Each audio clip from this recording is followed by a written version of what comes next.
The cameras flashed. The world kind of held its breath. October 11th, Diane Keaton, gone at 79.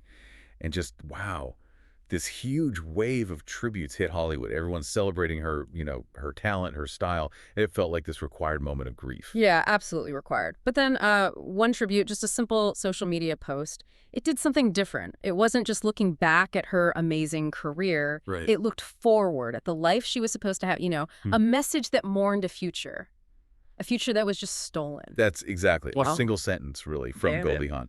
And it revealed this pact, something so personal, it kind of redefines chosen family in Hollywood, doesn't it? Totally. It wasn't just, oh, we were good friends. This was like a blueprint, a plan for a shared life that now just can't happen. Welcome to Starscope Report. Join us as we dig into the Hollywood drama, the music scene shakeups, all that influencer stuff, too.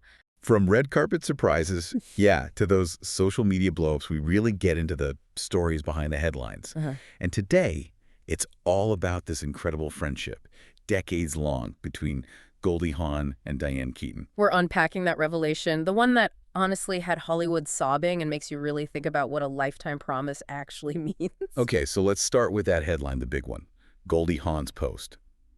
It totally shook things up because it laid out this plan, this blueprint for a future that's just gone. Right. She put it on Instagram, and the intimacy of it, it just immediately stood out from all the other tributes pouring in. And the core of it, the actual words of this pact they had, it shows this intentionality you don't always see with celebrity friendships, right? Goldie Hawn wrote, and this is the key part, "We agreed to grow old together and one day maybe live together with all our girlfriends." Wow. I mean, live together with all our girlfriends. That's pretty specific. It's like a public declaration of this private plan to age communally. Exactly. It's not just a sweet thought like, oh, wouldn't it be nice? It feels like a deliberate plan for, that third act of life, all centered on friendship. Which is fascinating, right? Because Goldie's famously devoted to Kurt Russell. So you wonder, was this communal living idea like a real possibility? Or more of a beautiful shared dream? That's the question. Yeah. Because if it was real, truly real, then the loss feels different, deeper. Well, it seems real enough that Goldie referenced its end right there in the tribute. She followed up immediately with, well, we never got to live together, but we did grow older together. So the grief isn't just for Diane in that moment. It's for that whole path forward they'd imagined together, all those shared decades that now just won't exist. That follow-up line, "we did grow older together," that just hits you, doesn't it? It's like, okay, they honored the spirit of the pact, even if the big dream, the shared house, didn't happen. Right. It's that mix of gratitude for the years they did have side by side, but also this profound sadness for the specific future that vanished. And the reaction online reflected that. People weren't just saying sad. They were saying this message had them bawling, sobbing. It cut through. It really did. That acknowledgement of the partly fulfilled promise, it captured something really complex about loss. Okay, but here's the thing. That pact, that future, it didn't just come out of nowhere. To really get the weight of it, we have to look back at how it all started. Absolutely. And the origin story. Pure Hollywood magic. It's basically the real story behind the First Wives Club. Yes. Okay. 1996. Iconic movie. Female empowerment, enduring friendship on screen. But it wasn't just on screen. That chemistry was real because the connection was already forming right there on set. Goldie even said later she felt blessed to make First Wives Club with you, talking to Diane. That wasn't just being nice. It points to those daily rituals they had. Totally. Goldie specifically remembered their routine. She said, our days, starting with coffee and the makeup trailer, laughing and joking, right through to the very last day of filming. The makeup trailer. Yeah. Often it's kind of solitary, right? But for them, it became this sanctuary where they built this whole thing. That's where the foundation was laid. She called the whole filming experience a roller coaster of love. It sounds intense, but in a good way. A roller coaster of love. I like that. And hey, if you're loving these deep dives into Hollywood friendships, the real stories, make sure you hit that subscribe button. We've got way more coming your way. Okay, so let's get back to Goldie's tribute. The specific language she used, it's so revealing, so intimate, and there's this touch of, playful defiance, too. Oh, I love this part. She wrote that Diane never liked praise, so humble, right? But then she adds, "Now you can't tell me to shut up, honey." Yes, it's like the final word. After years, presumably, of Diane deflecting compliments, Goldie finally gets to say her piece. No interruptions. It's such a loving move. It shows how well she knew her. Diane was famously modest, almost to a fault sometimes. Exactly. And Goldie's sharing this private joke, this dynamic they had, right there in her public farewell. It's her way of celebrating Diane's impact, finally, without Diane being able to wave it away. It's beautiful, really. And the imagery she used, calling her someone who left a trail of fairy dust. That's just perfect, isn't it? It captures that whimsical, kind of ethereal thing Diane had. It does. It's not about the Oscars or the box office numbers. It's about the lightness she brought. So connecting the dots here, their shared future wasn't just this personal pact about living arrangements. It was also professional, right? Everyone was waiting for the reunion. Yes. The other track.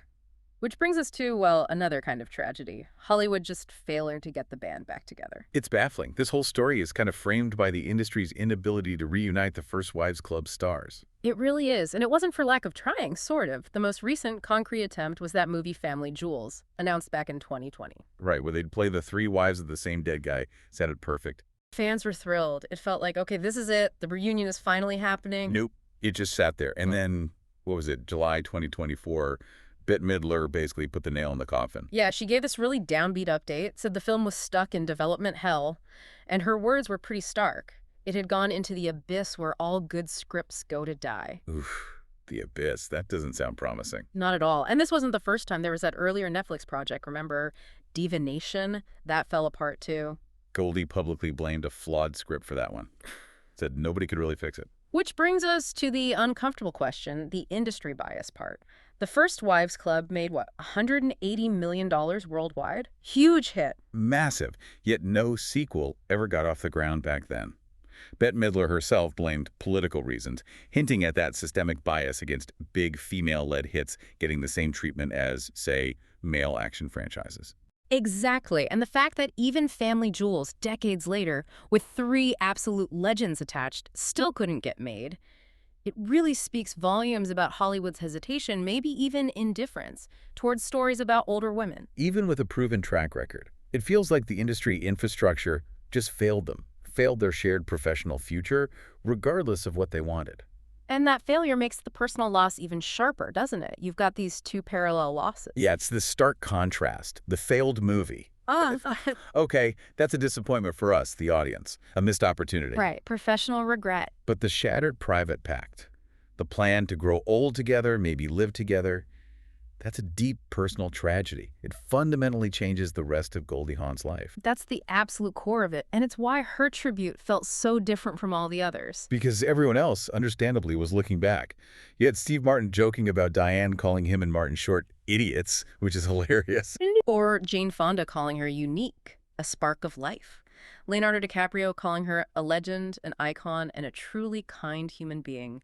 All true, all retrospective, mourning the person who was. But Goldie's, by revealing that agreement, that pact to grow old together, she brought the future into the mourning. Exactly. She wasn't just crying for the life Diane lived, she was grieving the shared future that died right alongside her friend. It was prospective grief. That one detail, that simple agreement, just elevates her tribute. It's not just remembrance, it's mourning a shared life plan. It positions her as, like, a life partner whose own future is now irrevocably altered. It guarantees that Diane Keaton's legacy isn't just her incredible work, but also this profound promise she shared, this chosen family she built. Wow. Okay, don't miss our next deep dive. We uncover these kinds of stories all the time. Hit that subscribe button now. So wrapping this up, Goldie Hawn's farewell wasn't just a tribute. It was like an act of legacy making. It redefined their bond for everyone to see. And it cements the First Wives Club, that iconic movie, not just as a film, but as the origin story for this real-life pact of solidarity, this amazing friendship. And the reason it resonates so much, I think, is because it taps into something universal. That desire we all have for lifelong companionship, maybe that fear of facing the future alone. Totally. In an industry that's all about fleeting fame and temporary alliances, their commitment, this steadfast bond, it kind of proves that the most valuable sequel, the most enduring thing in Hollywood, might just be real friendship. It's a powerful counter-narrative, isn't it? Against all the stories of rivalry, it reminds you that sometimes the greatest thing you create isn't the art, but the life you build with the people you love. You've been listening to Starscope Report, where Jordan and Jamie uncover the stories shaping Hollywood, music, and pop culture. Thanks for tuning in, and don't forget to subscribe for more stories that keep the stars shining.